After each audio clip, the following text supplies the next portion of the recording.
नमस्कार, आप देख रहे हैं राष्ट्र प्रथम और मैं हूं आपके साथ हिमानी। नजर करते हैं स्पीड न्यूज पर।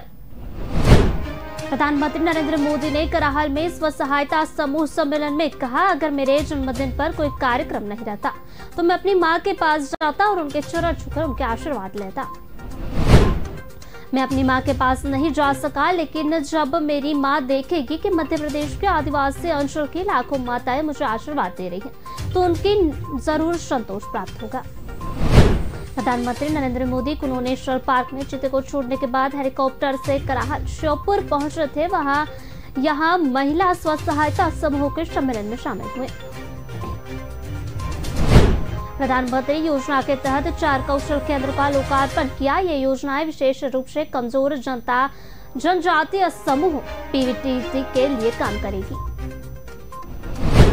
पीएम ने कुनो लाए गए चीतों का जिक्र करते हुए कहा, मध्य प्रदेश के भाइयों बहनों, भारत सरकार ने आपको ये चीते इसलिए भेंट किए हैं क्योंकि हमारा विश्वास आप पर ज्यादा है। मध्य प्रदेश ने कभी मेरे भरोसे पर आंच नहीं आने दी और मैं जानता हूँ कि श्योपुर के भाई बहन भी मेरे विश्वास को टूटने नहीं देंगे। राष्ट्रपति द्रौपदी मुर्मू महारानी एलिजाबेथ द्वितीय के राजकीय अंतिम संस्कार में शामिल होने और भारत सरकार की ओर से संवेदना व्यक्त करने के लिए लंदन यूनाइटेड किंगडम के लिए विमान से रवाना हुई।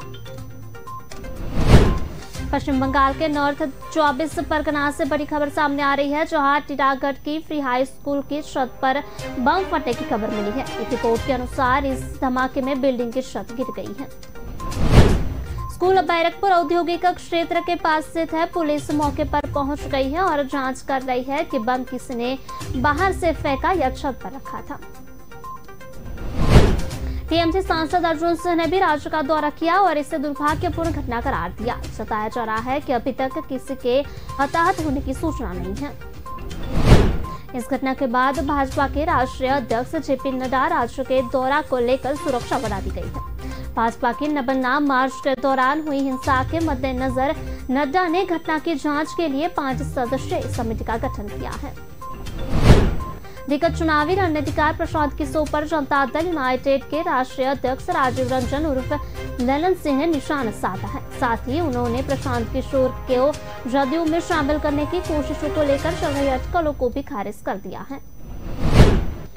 पीके कोई राजनीतिक व्यक्ति नहीं है, वे व्यवसाय करते हैं और अपने व्यवसाय को बढ़ाने के लिए मार्केटिंग करते हैं। उन्हें जदयू में शामिल होने का कोई प्रस्ताव नहीं दिया गया, वह खुद सीएम से मिलने चाहते थे। प्रशांत किशोर पर हमला करते हुए नीतीश कुमार ने कहा कि सीएम से मिलने के लिए उनके लिए शाम 4 बजे का समय तय किया गया था, लेकिन उससे 2 घंटे पहले उन्होंने मीडिया से कहा कि उन्हें बुलाया गया है लेकिन वे नहीं जाएंगे। इससे पहले उन्होंने कहा था कि पीके अलग अलग भूमिकाएं निभाते हैं। अभी पीके बीजेपी के लिए काम कर रहे हैं। शिक्षा प्रणाली में इतना सुधार हुआ है और लड़कियों के लिए काफी कुछ काम किया गया है। भाजपा द्वारा हैदराबाद मुक्ति दिवस मनाए जाने को लेकर एआईएमआईएम पे प्रमुख ओवैसी का बड़ा बयान सामने आया है। असदुद्दीन ओवैसी ने शुक्रवार को कहा कि मुक्ति शब्द गलत है। इससे पहले भी एआईएमआईएम प्रमुख ने केंद्रीय गृह मंत्री अमित शाह और तेलंगाना के मुख्यमंत्री केसीआर को पत्र लिखकर हैदराबाद मुक्ति दिवस को राष्ट्रीय एकता दिवस के लिए शीर्षक बदलने की मांग की थी। ओवैसी ने कहा कि एआईएमआईएम की ओर से मैंने गृह मंत्री अमित शाह और तेलंगाना के सीएम के चंद्रशेखर राव को 2 पत्र लिखे हैं।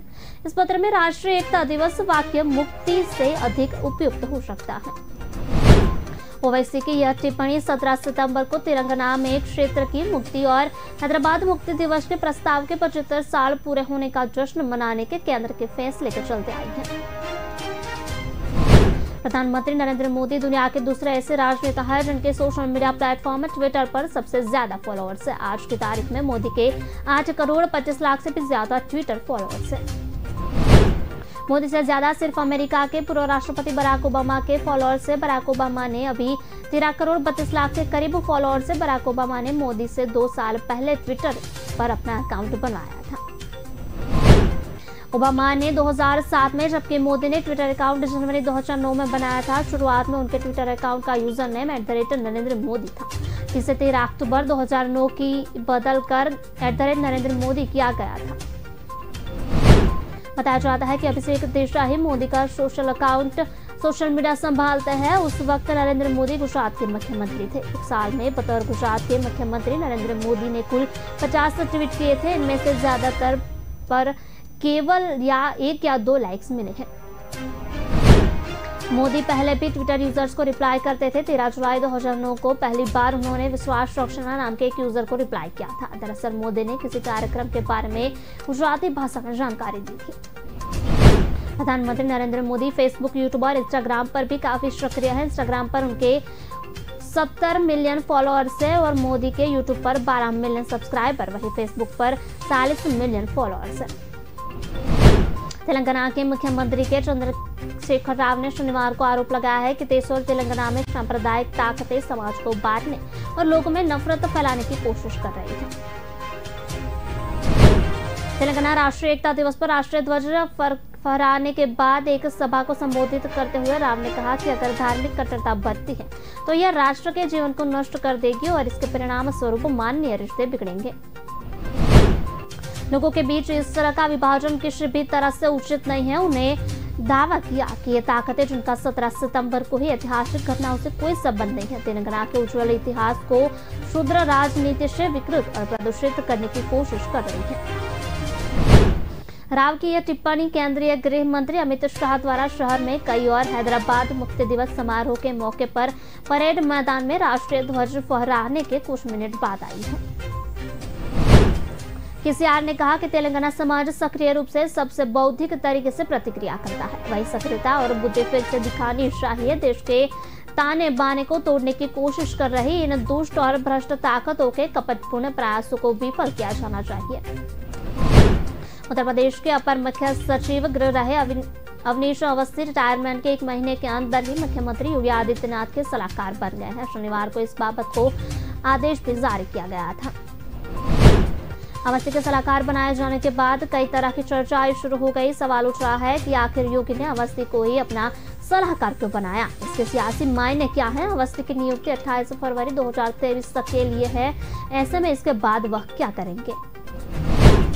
मुख्यमंत्री योगी आदित्यनाथ और अवनीश अवस्थी के बीच 20 साल से भी पुराना रिश्ता है। 2002 और 2003 के अवनीश अवस्थी गोरखपुर का जिलाधिकारी बनाया गया था, तब योगी आदित्यनाथ गोरखपुर के सांसद थे। पीएम मोदी के जन्मदिन पर देश भर में कई तरह के खास कार्यक्रम आयोजित किए गए थे। अपने जन्मदिन पर पीएम मोदी ने मध्य प्रदेश के कुनो राष्ट्रीय उद्यान में 8 चीतों को छोड़ा था।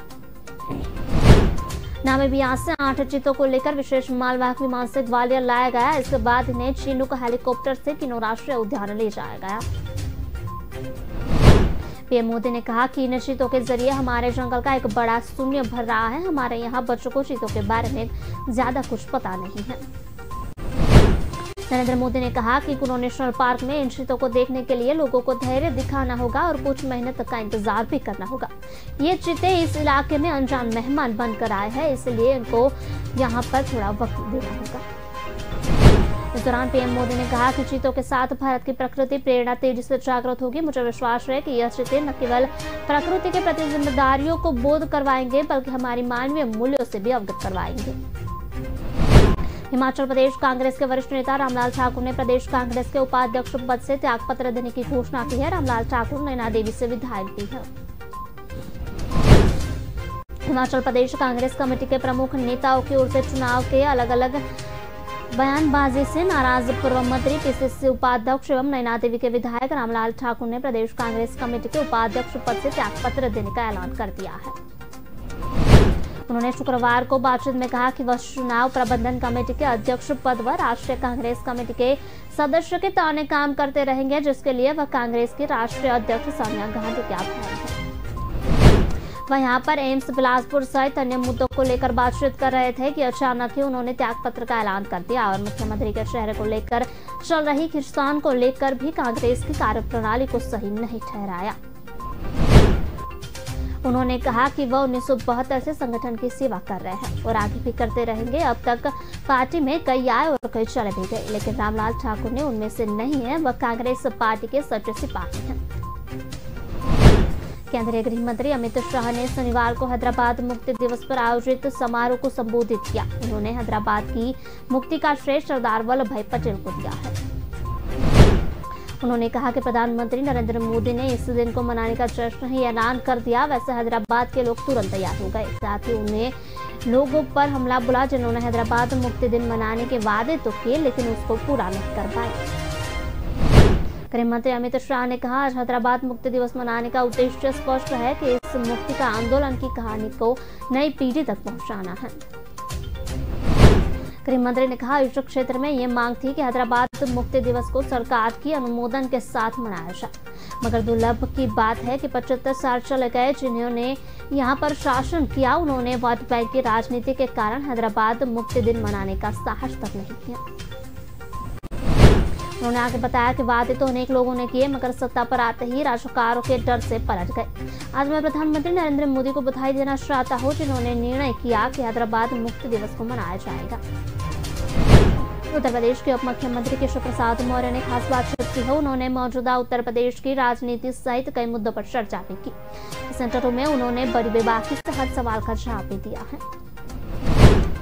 उन्होंने बताया है कि समाजवादी पार्टी समाप्तवादी पार्टी है, उस पार्टी में भगदड़ मची हुई है। साथ ही उन्होंने आगामी लोकसभा 2024 चुनाव को लेकर पूछे गए सवालों का भी जवाब दिया है। समाजवादी पार्टी समाप्तवादी पार्टी है, उस पार्टी में भगदड़ मची हुई है। समाजवादी पार्टी के अधिकांश विधायक अखिलेश यादव के साथ नहीं रहना चाहते। उनके स्वयं चाचा उनके अखिलेश यादव के साथ भी नहीं रहना चाहते। हमारी सरकार योगी आदित्यनाथ की अगुवाई में शानदार चल रही है, लेकिन अखिलेश यादव के अंदर बेचैनी है। सदन में वो कभी भी अपना आपा खो बैठते हैं और वो बसपा और कांग्रेस से भी समझौता कर लेते हैं। माना जा सकता है कि 2022 के विधानसभा चुनाव में अखिलेश यादव की राजनीति का महत्वपूर्ण विराम लग गया है। साल 2024 में उत्तर प्रदेश में शायद सपा खाता भी न खुल पाए। मुख्यमंत्री योगी आदित्यनाथ ने कहा कि अपने कर्तव्य के प्रति ईमानदारी बरते तो आत्मनिर्भर भारत बन सकता है। इस दिशा में संयुक्त प्रयास करना होगा। सबसे बड़ी महामारी में भी हम कामयाब रहे। कोरोना कर्फ्यू में पूरा भारत प्रधानमंत्री नरेंद्र मोदी के साथ था। भारत पहला देश है जिसने रेवड़ी नहीं बांटी है बल्कि लोगों को राहत पहुंचाई है। मुख्यमंत्री ने कहा कि प्रधानमंत्री का 72वां जन्मदिन उत्साह के साथ मनाया जा रहा है। यह प्रदर्शनी बहुत बड़ी कहानी बता रही है। उत्तर प्रदेश की विकास यात्रा में प्रधानमंत्री का योगदान अमूल्य है। उनका प्रयास देश के सभी महापुरुषों को सपनों को साकार करने वाला है। आजादी के वक्त दिखाया गया सपना प्रधानमंत्री पूरा कर रहे हैं। जन सहभागिता के माध्यम से यह साकार हो रहा है। महाराष्ट्र के मुख्यमंत्री एकनाथ शिंदे ने कहा कि उनकी सरकार राज्य के मराठवाड़ा क्षेत्र में विभिन्न विकास परियोजनाओं पर जोर देगी और इन कार्यों की समय समय पर समीक्षा भी की जाएगी। बता दें कि भारतीय सेना द्वारा हैदराबाद को भारतीय संघ में विलय करने के लिए निजाम को हराने के लिए मराठवाड़ मुक्ति संग्राम दिवस पर भारत के साथ मराठवाड़ के एकीकरण की वर्षगांठ का प्रतीक है। एकनाथ शिंदे ने कहा कि सरकार मराठवाड़ा क्षेत्र में विभिन्न विकास कार्य कर रही है और इन कार्यों की समय समय पर वॉर रूम से समीक्षा की जाएगी। हम एलोरा में कृष्णेश्वर मंदिर से विकास कार्य भी करेंगे। सरकार एक खेल विश्वविद्यालय की स्थापना, औरंगाबाद में पैटर्न गार्डन और संग्रहालय के नवीनीकरण, जालना और औरंगाबाद में पानी की पाइपलाइन योजनाओं के कार्यान्वयन पर भी काम करेंगे। वहीं जब उनसे पूछा गया कि क्या राज्य में औद्योगिक भूखंडों के आवंटन पर रोक लगा दी गई है, इस पर शिंदे ने कहा कि राज्य में उद्योगों के भूखंडों के आवंटन पर रोक के बारे में फिलहाल ऐसा कोई निर्णय नहीं लिया गया है। पूर्व केंद्रीय मंत्री और कांग्रेस नेता माणिकराव गावित का शनिवार को निधन हो गया है। 27 वर्ष की आयु में उन्होंने नासिक के एक अस्पताल में अंतिम सांस ली। उनके परिवार में बेटी पूर्व विधायक निर्मला गावित और पुत्र भरत है। माणिकराव गावित ने 1980 से 2014 तक आदिवासी बहुल नंदुरबार निर्वाचन क्षेत्र का प्रतिनिधित्व किया। 2014 में वह चुनाव हार गए। इसके बाद 2019 में कांग्रेस ने गावित के बेटे भरत को टिकट की पेशकश की। वहीं गावित के बेटे निर्मला इगतपुरी विधानसभा क्षेत्र से 2 बार कांग्रेस विधायक चुनी गई। इसके बाद वह शिवसेना में शामिल हो गई और चुनाव हार गई। राजधानी अमरावती को लेकर आंध्र प्रदेश सरकार सुप्रीम कोर्ट पहुंच गई है। आंध्र प्रदेश सरकार की ओर से कोर्ट में उच्च न्यायालय के उस फैसले को चुनौती दी गई है जिसके तहत अमरावती को राज्य की एकमात्र राजधानी घोषित किया गया था। इससे पहले आंध्र प्रदेश की राजधानी को लेकर खींचतान के बीच केंद्रीय गृह राज्य मंत्री नित्यानंद राय ने साफ कर दिया था कि फिलहाल अमरावती की इसकी राजधानी रहेगी। उन्होंने राज्यसभा को बताया था कि राज्य सरकार ने 3 शहरों को राजधानी बनाने के प्रस्ताव को वापस ले लिया है। केंद्रीय गृह राज्य मंत्री नित्यानंद राय ने राज्यसभा को प्रश्नकाल के दौरान यह भी बताया था कि आंध्र प्रदेश और तेलंगाना के बीच संपत्ति का बंटवारा आंध्र प्रदेश पुनर्गठन कानून के अनुरूप होगा। केरल में विश्वविद्यालय कानून संशोधक विधेयक विवाद पर एक बार फिर से सियासी घमासान शुरू हो गया है। राज्यपाल आरिफ मोहम्मद खान ने राज्य सरकार के प्रस्ताव पर नाराजगी प्रकट की है। उन्होंने कहा है कि मुख्यमंत्री ने मुझे पत्र लिखकर आश्वासन दिया कि कोई हस्तक्षेप नहीं होगा, लेकिन अब वे प्रस्ताव कर रहे हैं कि वे कुलपति की नियुक्ति करेंगे। सब कुछ मेरिट के आधार पर माना जाएगा। सरकार को कुलपतियों को संचालित करने की शक्ति नहीं दी जा सकती। मैं इसे स्पष्ट रूप से कह रहा हूं, यह कार्यकारी हस्तक्षेप होगा। केरल के राज्यपाल ने कहा कि 3 साल पहले कन्नूर में मेरे जान लेने की कोशिश की गई थी। पुलिस को केस दर्ज करने से किसने रोका था? गृह विभाग किसके पास था? गौरतलब है कि केरला विधानसभा में 1 सितंबर को विवादास्पद विश्वविद्यालय कानून विधेयक 2022 पारित कर दिया गया था। राज्यपाल के विपक्षी दल कांग्रेस यूडीएफ ने मतदान से पहले सदन की कार्यवाही को बहिष्कार करते हुए आरोप लगाया था कि सरकार विश्वविद्यालयों में प्रमुख पद पर सत्तारूढ़ दल को कठपुतलियों के नियुक्त करने का प्रयास कर रही है। कोलकाता मेट्रो और पूर्वी रेलवे में स्वच्छता पखवाड़े की शुक्रवार को ही शुरुआत हो गई। इस दौरान सभी को स्वच्छता की शपथ दिलाई गई। इस मौके पर कई जगहों पर रैलियां निकालकर भी स्वच्छता का संदेश दिया गया। पूर्व रेलवे के मुख्यालय फेयरली प्लेस में स्वच्छता शपथ दिलाकर स्वच्छता पखवाड़े का उद्घाटन महाप्रबंधक अरुण अरोड़ा ने किया। इस मौके पर सभी ने कार्यस्थल पर अपने आसपास के 100 अन्य व्यक्तियों के बीच स्वच्छता के संदेश का प्रचार करने का भी संकल्प किया। कोलकाता मेट्रो रेलवे 30 सितंबर 2022 तक स्वच्छता पखवाड़ा मनाएगा। पखवाड़ा के दौरान प्लास्टिक कचरा प्रबंधन पर विशेष ध्यान देने के साथ स्टेशन और ट्रेनों, कॉलोनियों और अन्य रेलवे प्रतिष्ठानों की गटर सफाई और स्वच्छता अभियान चलाया जाएगा। स्वच्छता प्रतिज्ञा का संचालन एचएन जायसवाल ने किया। मेट्रो रेलवे के अधिकारियों और कर्मचारियों ने देश को साफ सुथरा बनाने का संकल्प लिया और हर हफ्ते सफाई के लिए स्वेच्छा से काम करने का भी समय दिया है। पंजाब के नेता प्रतिपक्ष नेता प्रताप सिंह बाजवा ने बड़ा दावा किया है। बाजवा ने आम आदमी पार्टी की ओर से भाजपा पर उनके विधायकों को खरीदने के आरोपों पर कहा, अभी तो महाराष्ट्र से भाजपा का जहाज चंडीगढ़ एयरपोर्ट पर लगा ही नहीं है। बाजवा ने दावा किया है कि लोकसभा चुनाव से 6 महीने पहले ही आपके विधायकों पर कोई कार्रवाई होना तय है।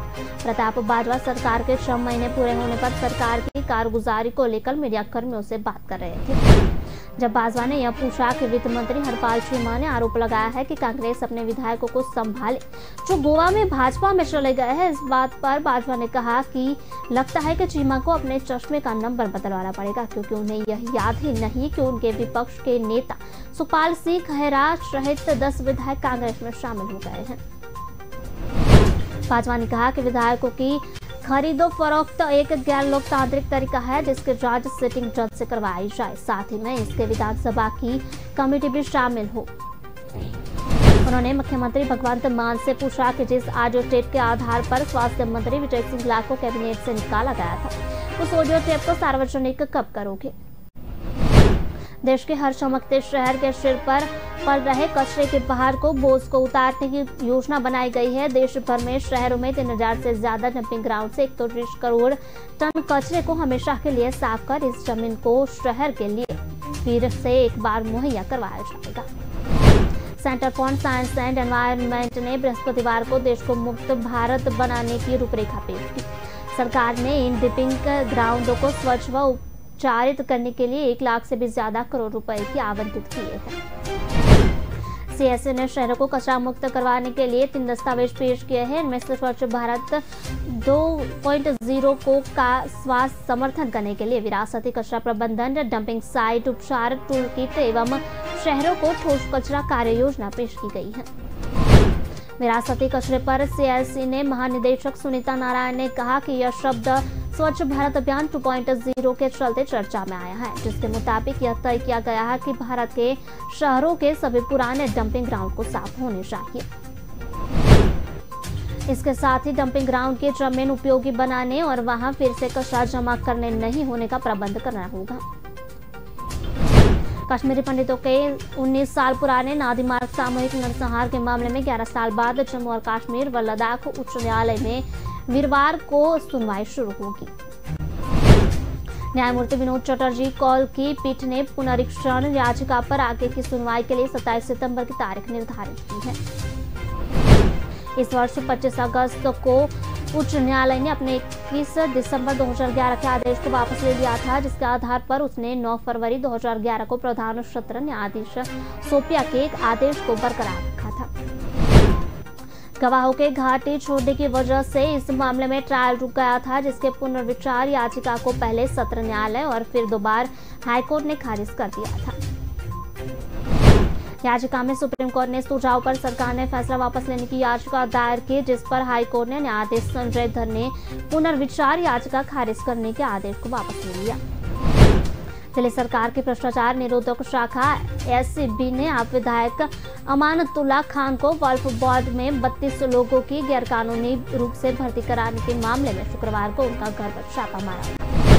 इससे पहले उन्हें एसीबी ने दोपहर करीब 12 बजे पूछताछ के लिए बुलाया गया था। एसीबी प्रमुख मधुर वर्मा ने आप विधायक अमानतुल्लाह को पूछताछ के लिए शुक्रवार को बुलाने की पुष्टि की है। उनका कहना है कि एसीबी के पास विधायकों के खिलाफ गवाह व सबूत है।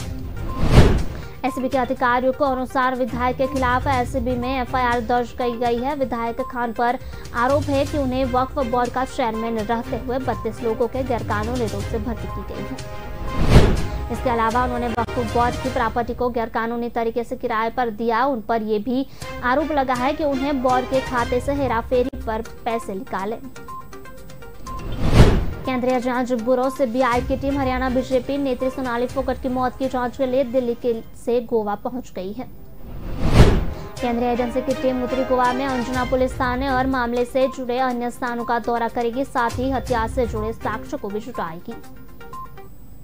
फिलहाल बुलेटिन में बस इतना ही। विस्तार से खबरें पढ़ने के लिए आप हमारी वेबसाइट का भी प्रयोग कर सकते हैं। हमारे वेब का पता है www.kalamkartavya.com। हमारी कलम ही हमारा कर्तव्य है। इस उद्देश्य के साथ आप खबरों को राष्ट्र प्रथम के साथ देखते रहिए। नमस्कार।